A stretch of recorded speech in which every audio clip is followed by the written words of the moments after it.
If you've ever applied for a credit card, your most sensitive information has passed through systems and databases you'll never see.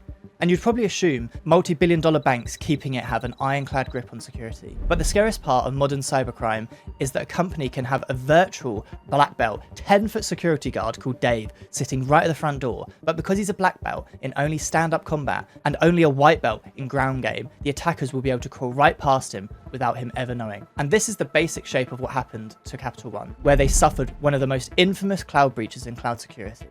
In Privacy Watch, a Seattle woman is in police custody in connection to a massive data breach. Massive data breach. Massive data breach. Massive data breach. Over 100 million people had their information affected. That's the whole population of UK and Poland combined. And the terrifying part about this was how Capital One believed they did everything right on paper, but what they didn't know is they had multiple systematic failures that still exist in thousands of corporate networks right now. If you're new to this channel, welcome. I'm a certified cybersecurity professional with a decade of experience, and this channel is where we break down massive corporate attacks so you can see exactly how they happen. We anchor everything here using real data from official incident reports, industry research, and combined with my own worked knowledge to give you the reality of what occurs. In this video, we are dissecting the Capital One attack to expose how this attack occurred and what you can take away from this for your own organizations. To understand how invisible this attack was, we have to look at the timeline. Over just 2 days, March the 22nd and 23rd, an outsider quietly scraped Cloud One's cloud storage. For nearly 4 months, nobody inside the bank noticed. The bank only found out because the hacker later bragged about the theft on a public forums, and a whistleblower emailed Capital One's tip helpline on July the 17th. By July the 19th, the breach was officially confirmed. Capital One Financial says a hacker accessed the personal information of millions of credit card customers and applicants. The hacker was later arrested, prosecuted, and sentenced in federal court for the massive theft. While login credentials and credit card numbers weren't taken, the sheer volume of personal data stolen was staggering. The haul included credit card scores, fragments of transaction histories, 140,000 social security card numbers, and 80,000 linked bank account numbers. When the US Department of Justice stepped in, their official statement pointed to the finger of one specific culprit, a misconfigured web application firewall. Or was it? Before we go delving into this breach, let's cover something quite important. Bradley, you might be thinking, what the hell is a web application firewall, or commonly referred to as a WAF? And that is a great question. Think of a WAF like a nightclub bouncer standing at the front door of a website. Its only job is to look at the people trying to enter and ask, are you carrying an obvious weapon? It scans incoming requests for known malicious code or weird patterns, like someone trying to inject a bad command into a text box. But what happens if an attacker doesn't try to sneak a weapon past the bouncer? What if they just trick the website's own server into doing the dirty work for them? In cybersecurity, we call this a server-side request forgery attack, or commonly known as SSRF. Don't worry about the complex name, the concept is actually incredibly simple. Imagine you're not allowed into the employees only vault of a high-end hotel. The bouncer at the front door, 10-foot Dave, will block you if you try to walk in. So instead you walk up to the hotel phone, you call the front desk, and you say, hi, I'm the internal manager. Could you pop into the secure vault and read the numbers written on the document inside? And then the front desk does it. This is the rough idea behind SSRF. The attacker is not directly walking into the internal area. They are tricking the server, which already lives inside the trust environment, into making the internal requests for them. Pretty smart, isn't it? Once the Capital One attacker figured out how to trick the web server, they then targeted the crown jewels of any cloud environment, the Instance Metadata Service, commonly known as IMDS. So, what is IMDS? In modern cloud networks like AWS, servers constantly need to talk to internal systems to do their jobs, but you don't want developers hard-coding permanent passwords into applications, because this is a terrible idea.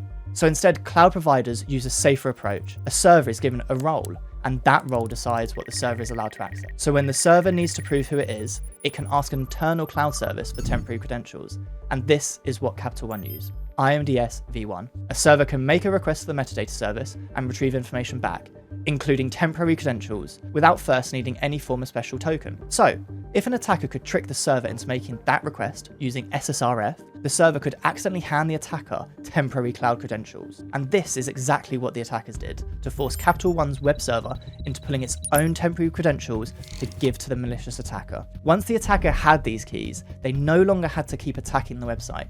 They could use the temporary credentials to make cloud API requests with the permissions that the role had. With those stolen credentials, they could bypass the firewall entirely, logging straight into Capital One's cloud storage units and quietly download everything. Now, when this story first broke, a lot of people were immediately wanting to point the finger to AWS, the cloud provider. And to be fair, IMDS v1, which is what the attackers abused, had some well-known design weaknesses that made this type of trick possible. But blaming AWS completely misses the point. The real breakdown happened because Capital One violated one of the most fundamental rules in cybersecurity, the principle of least privilege. Think about it. The server was supposed to be running a web security tool to review background traffic. It had absolutely no business having the ability to read sensitive consumer credit card applications or back-end financial databases. If Capital One had strictly limited the server's access to only what it needed to do its job, the attacker's trick would have led straight to a dead end. So, how do modern organizations stop this from happening to them? How do we fix 10-foot Dave, the security guard, so he doesn't get caught off guard by a ground attack? It requires moving away from the old mindset of building a bigger wall and moving towards defense in depth. This is another cybersecurity fundamental we love to talk about. We assume your front line will fail and build safety nets behind it. So, what are the top things that you should take away from this attack, checking in your own company's environment? Number 1 is require modern cloud metadata protection. In AWS, that simply means use the newer version, IMDS v2. This is one of the big cloud-specific lessons from Capital One. IMDS v2 adds an extra step before the server can ask for the metadata instance role. It first has to request a session token, and then it has to include that token when making metadata requests. If IMDS v2 was required, and the request does not include a valid token, the request fails. If that doesn't make full sense, that's fine. The takeaway is just to make sure that you're not running IMDS v1. And for context, even though this breach occurred in 2019, I still see it so often today in modern environments. For reference, Datadog, they're a big development cyber firm, found that 49% of EC2 instances, that's servers, had IMDS v2 not enforced, meaning that just over half were still not forced to use the safer metadata mode. And that really does reflect what I've seen myself. So the question is simple. Find every EC2 instance still allowing IMDS v1 and require IMDS v2 where possible. And make sure the new servers that you build are using IMDS v2 by default. The second thing to look at, enforce strict least privilege. Never give a public-facing web server access to endpoints it does not need. That sounds obvious, but trust me, it's more common than you think. If a web application only needs to write basic logs to one location, it should not be able to list or read sensitive customer data somewhere else. If Capital One's exposed role had not been able to reach the relevant storage locations, the attack chain would have been much less useful. The attackers may still have found a weakness, but the blast radius would have been far smaller. And finally, number 3, build loud alarms for weird behavior. If a public-facing web server is suddenly performing actions like pulling temporary credentials or transferring large amounts of data somewhere unusual, your security team should not find out from an anonymous tip months later. That behavior should trigger alerts quickly. Ideally, the system should be able to flag unusual activity and force someone to investigate the alert to see what is going on. Because this is the real lesson. Prevention matters, but detection matters too. You might not be able to stop every single mistake, but you absolutely want to know when one mistake starts turning into a breach. And that brings us to the WAF. A web application firewall is a useful tool. It can filter out automated attacks, block known malicious patterns, and buy companies time when they fix vulnerable systems. But it is just a filter, not some form of magic force field. If your internal permissions are wide open, your cloud configuration is messy, and nobody is tuning the alerts, 10-foot Dave can only do so much. If this has helped you understand a bit more about cybersecurity, hit subscribe and drop a comment with the breach you would want me to cover next. All references can be found within the description, and I'll pin to the comments some quick checks that you can follow to make sure that you are not vulnerable to this attack.